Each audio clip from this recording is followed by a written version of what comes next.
Ladies and gentlemen, welcome to this Red Gaming Tech video. My name is Marta and I hope you're having an amazing day. Paul is off having some well-earned time off, so let's get stuck right in, shall we? Unfortunately, it's with some disappointing rumours from Camp AMD, as we have a leaked consumer roadmap thanks to 3dcenter.org. And this is not just for AMD, it's for Intel and Nvidia as well, 2021 to 2023 roadmap based on latest rumours. So there's a few things obviously on here, Alder Lake, Alchemist, Lovelace, the refresh of Ampere and RDNA 2, as well as things like RDNA 3 and Zen 4. Now, unfortunately, what we can also take away from this is a couple of bad news bears. The first of which is that Navi 31 is now Q1 2023 instead of the Q4 2022 that we were previously expecting, but Navi 33 is going to be staying at that Q4 2022 release, at least according to this information. Now, I do just want to say that this does run counter to what we've been hearing. We've been hearing pretty consistently that we are still looking at a Q3, Q4 release for Navi 31, but it could very well be that that has now changed and it is just going to be Navi 33 launching in Q3, Q4, but obviously we have also been hearing that the tape out for RDNA 3 is going to be beginning soon as well. And also, a very important thing that we need to keep in mind, at least in my opinion, is that we've been hearing that Nvidia's Lovelace is going to be launching Q3, Q4 as well, and obviously that's what 3D Center's roadmap shows here as well. Lovelace is going to be Q4 2022.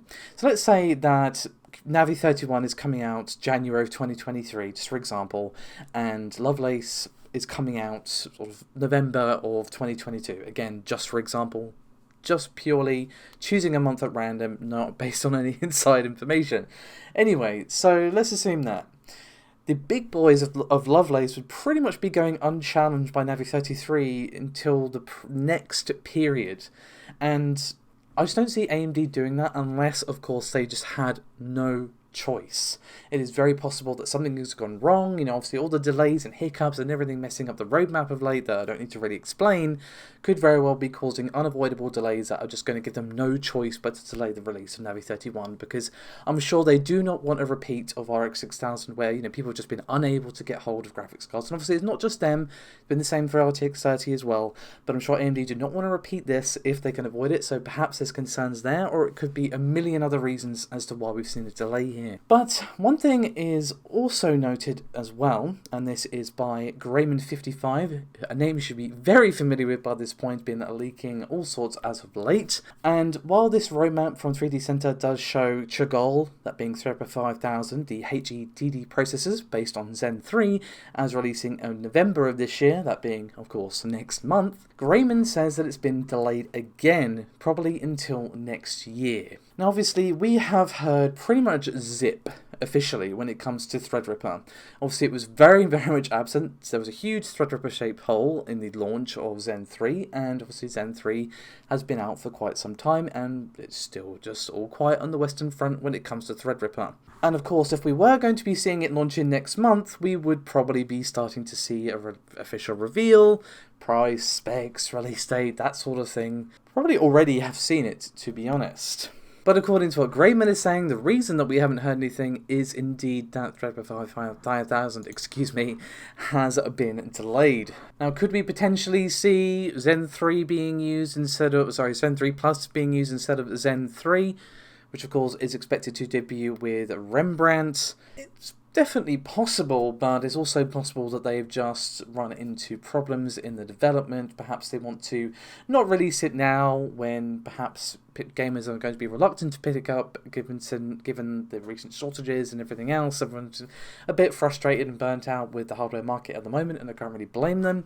So it could just be that they're waiting for a better positioning in the year to release it. It's, again, 1,000 different reasons, but at least according to Grayman, it is unfortunately delayed once more. Obviously, it would be disappointing for Navi 31 to not release when we expected, especially if Lovelace does launch around Q3, Q4. Nvidia would pretty much just have the run of the place when it comes to the high-end graphics cards, but AMD could still come back strong, and obviously if they take that extra time to fully refine it or whatever needs doing, and it results in a stronger release that still eventually challenges Nvidia, well, I guess it works out for the best. But again, that is pure speculation, and this rumor, as always, could be incorrect. But we're going to move on from that now to some things regarding Alder Lake, as we have some photos which have surfaced thanks to Yuki over on Twitter. You can of course find their tweet and everything else I've used to source for this linked below. And they've taken some very lovely photos of a 12900K. And this is an engineering sample chip, and that was being sold on the Chinese black market for about $700 US. Now, just to clarify, this is an ES2 or second stage sample. Of course, Alder Lake has now gone through ES3 and has switched to qualification sample model. So obviously, this particular CPU that we're seeing here is obviously out of date, but it's still cool to see it up close and personal and get a real look at what at least an earlier version of Alder Lake looked like. I'm sure you'd agree that it does look rather different than what we're used to. This specific sample is the QX7H variant, and once again is an ES2 spec. And as we can see, the PCB on the chip is quite thick and has a more rectangular design compared to the more square design that we've seen from Intel for quite some time.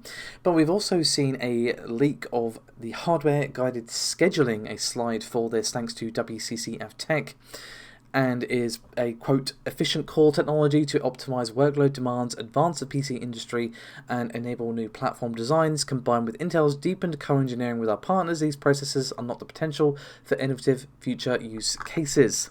So this pretty much is what it just said. HGS Plus prioritizes and manages distribution of workloads, basically sending the tasks that are being going on to the best thread for the job, optimizing the performance per watt. And obviously no action on your part will be required, and this is obviously different from their thread director, which we talked about at length during their Architecture Day conference. These two features are going to work in tandem to optimize performance of hybrid processors on Windows 11. Now, of course, we are fully expecting Alder Lake to launch next month, so I am eagerly awaiting the full reveal of the SKU list, final specs, prices, and so on, because obviously we can talk all day until the cows come home about how the performance is and the feature set and blah blah blah and the architecture and all the rest.